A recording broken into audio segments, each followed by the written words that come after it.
यहाँ पर थोड़ी अच्छी उम्र हुई तो गौकर्ण जी गुरुकुल जाने लगते हैं।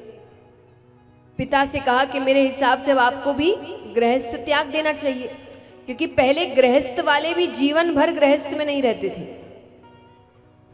जब बच्चे अच्छे समझदार हो जाते थे तो उनको काम सौंपकर वो वैराग्य ले लेते थे। तो उन्होंने कहा कि मेरे हिसाब से आपको भी अब गृहस्थ त्याग देना चाहिए। तो पिताजी भी वन की ओर चले गए, वैराग्य ले लिया। अब घर में केवल पत्नी और धुंधकारी।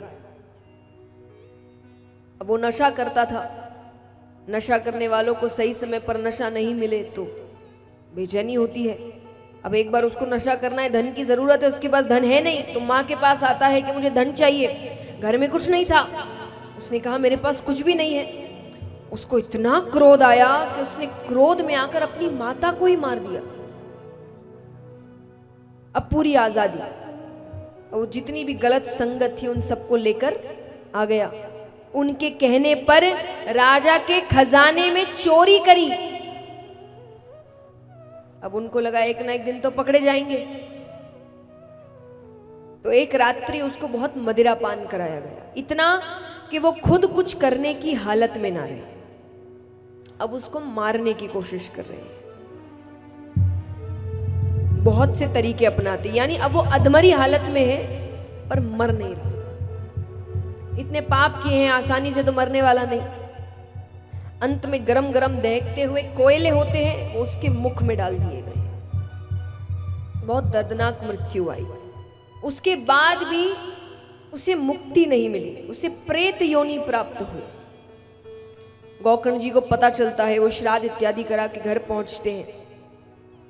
रात्रि में किसी के रोने की आवाज आती है। उन्होंने जोर से कहा कौन है?